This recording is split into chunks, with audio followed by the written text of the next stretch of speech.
Bismillahirrahmanirrahim. Assalamualaikum warahmatullahi wabarakatuh. Jumpa lagi dengan saya di Abil Maiwa Channel.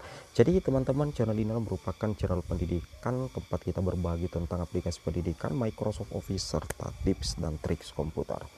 Jadi pada video kali ini kembali lagi admin akan mencoba mengupdate informasi terbaru ya seputar P3K Guru di tahun 2023, yang mana yang akan kami bahas di sini itu terkait ya kabar gembira lega ya di tahun 2023. Mudah-mudahan saja jaminan 100% P1 ya tanpa formasi, database P1 ya P2 P3 dikunci formasi Pemda apabila 100%, maka secara otomatis 46.000 ya P1 100% itu diakomodir.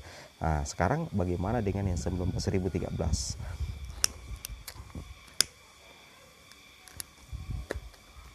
Mengenai yang 19.013 itu Bapak Ibu ya, itu masih dipikirkan bagaimana solusinya, karena memang masuk dalam kategori mapel gemuk ya, mapel berlebih. Mungkin nantinya salah satu terobosan dari Kemendikbud ya, bagaimana mengupayakan linearisasi ya. Ada artinya dalam hal ini mudah-mudahan ada perubahan linearisasi ijazah yang nantinya bisa mengakomodir 19.013 guru PG yang masuk dalam mapel gemuk ya. Artinya dalam artian mapelnya itu berlebih, jumlah kebutuhan di dalam satu instansi itu lebih kecil daripada jumlah P1 yang lolos. Itu ya yang dikatakan dengan istilah jumlah mapel berlebih Bapak Ibu. Nah, kalau mengenai jaminan ya P1 tanpa formasi, saya rasa sudah ada ya, karena Kemendikbudristek itu sudah mengeluarkan 3 terobosan ya, 3 terobosan ya, sangat luar biasa.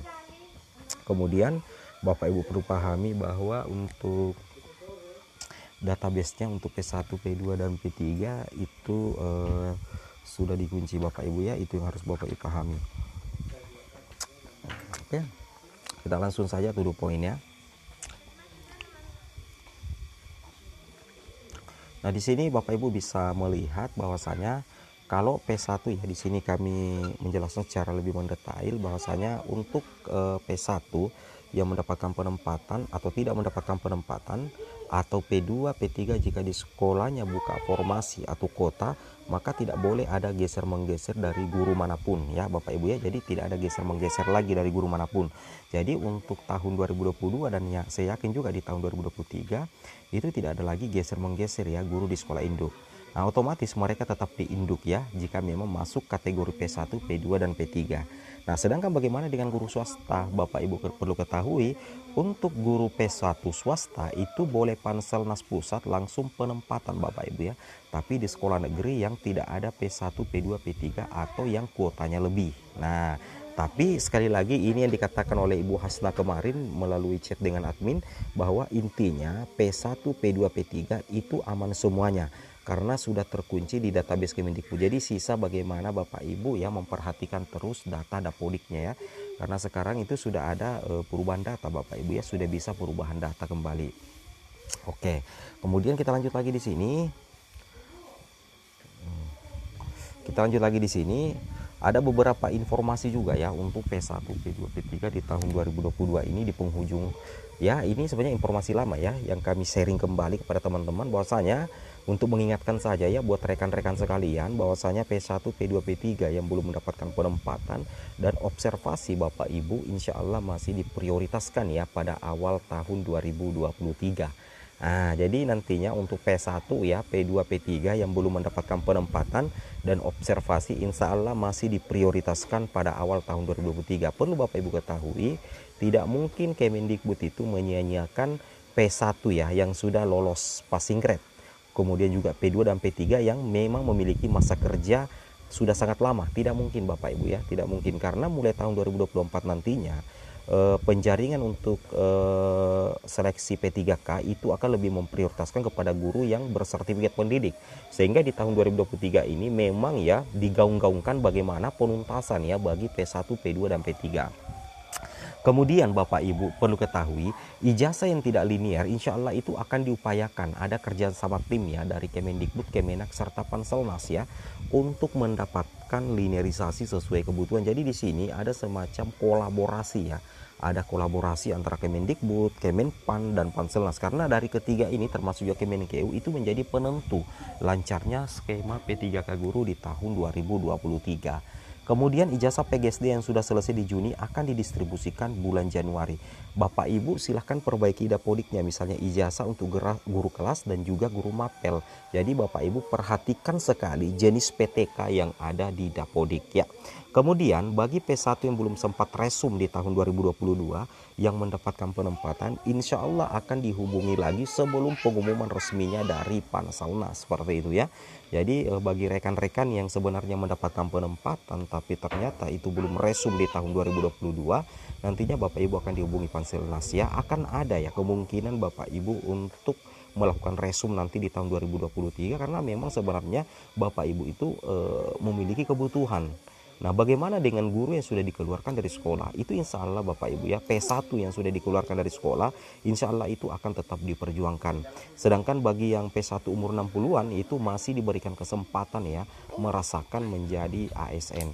Nah, perekrutan ASN 2023 akan lebih baik lagi, diutamakan usia dan TMT. Saya yakin ya, untuk tahun ini, perekrutan ASN 2023 itu jauh lebih baik lagi ya dari perekrutan tahun-tahun kemarin. Karena di sini Kemendikbud ini sudah menyiapkan 3 kebijakan yang nantinya saya yakin itu bisa apa namanya ya Bapak Ibu ya, bisa memberikan kemudahan kelolosan bagi P1, P2, P3. Lagian 3 kebijakan itu sudah mendapat restu dari Bapak Presiden kita. Kemudian kita lanjut lagi.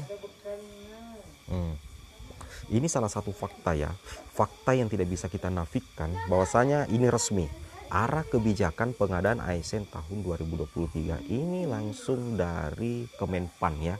Ingat, ini bukan hoax karena ini langsung dari Kemenpan RB Bapak Ibu. Nah, dari keempat arah kebijakan ini mulai dari poin 1, poin 2, poin 3, poin keempat, memang poin pertama ini membahas terkait fokus pada pelayanan dasar untuk guru dan tenaga kesehatan dengan seoptimal mungkin menyelesaikan masalah non-ASN Bapak Ibu. Jadi dari keempat arah kebijakan ini salah satu poin pertama yang luar biasa bagaimana menyelesaikan masalah non-ASN terutama untuk pelayanan dasar. Nah, pelayanan dasar ini yang masuk itu 2, yaitu adalah guru dan tenaga kesehatan. Nah, kalau guru otomatis P1, P2, P3 menjadi prioritas Bapak Ibu. Nah, ini salah satu jaminan dari Kemenpan juga Bapak Ibu ya. Kemudian lanjut lagi, sebenarnya dari Kemenkeu sendiri sudah ada peraturan di PMK nomor 212 ya, di sini dikatakan bahwasanya untuk undang-undang APBN dan seperti itu Bapak Ibu ya, yang memang menjadi prioritas utama itu adalah guru ya dari Kemenpan. Nah, juga datang dari sini, ada juga info dari sini Bapak Ibu, ini penting sekali ya, dari Kemendikbudristek ya dan Kemenkeu, bahwasanya dari pihak Kemenkeu sendiri sudah ada jaminan di peraturan barunya di Permenkeu baru itu yang 212 PMK ya. Di situ memang sudah dikatakan bahwa anggaran gaji dan tunjangan itu melekat bagi P3K itu tidak bisa digunakan untuk hal lain. DAU untuk gaji P3K ditransfer setelah pemerintah daerah melakukan pengangkatan sesuai dengan jumlah P3K yang diangkat. Jadi secara otomatis dari masalah anggaran saya rasa sudah selesai dari Kemenkeu ya, itu sudah sangat jelas. Jadi menurut admin tidak ada alasan lagi dari Pemda untuk tidak memaksimalkan formasi. Karena kebutuhan yang dipersiapkan oleh pemerintah pusat itu 662 guru 919. Kalau ini bisa dipenuhi oleh seluruh Pemda di Indonesia, maka saya yakin P1, P2, P3 itu bisa tuntas semua tahun ini Bapak Ibu ya, bahkan yang 19.000 itu. Jadi di sini dikatakan kami mendorong pemerintah daerah untuk mengajukan formasi guru sebesar 100% kebutuhan ya. Anggaran gaji dan tunjangan melekat guru P3K telah menjadi bagian dari transfer daerah. Nah, salah satu yang membuktikan bahwa nanti pemerintah sepertinya berusaha memaksa ya, dalam hal ini berusaha menuntaskan tahun 2023 ini adalah misalkan Pemda tidak bisa mengajukan formasi sesuai dengan kebutuhan, nantinya itu pemerintah pusatlah yang akan melengkapi jumlah formasi kebutuhan P3K. Jadi tidak ada alasan ya formasi tidak ada di daerah, karena nanti yang melengkapi adalah pemerintah pusat kalau daerah tidak mau mengajukan. Itu logikanya Bapak Ibu ya. Tentunya ini menjadi kabar yang sangat luar biasa menggembirakan. Oke, nah di sini kita lihat ya, perhatikan ya, ini yang menjadi harapan admin pribadi ya. Ini yang menjadi harapan admin. Kabar gembira untuk guru pejuang P3K. Nadiem Makarim beberkan 3 paket kebijakan pemenuhan guru. Coba diperhatikan, kalau ini ketiga paket kebijakan ini direalisasikan oleh Mas Nadiem di tahun 2023, alasan apa lagi yang tidak memungkinkan, alasan apa lagi yang tidak membuat seluruh guru honorer tuntas? Kalau dikatakan alasan formasi tidak ada di daerah, kalau formasi tidak ada di daerah akan dituntaskan dengan poin pertama, pemerintah pusat akan melengkapi jumlah formasi.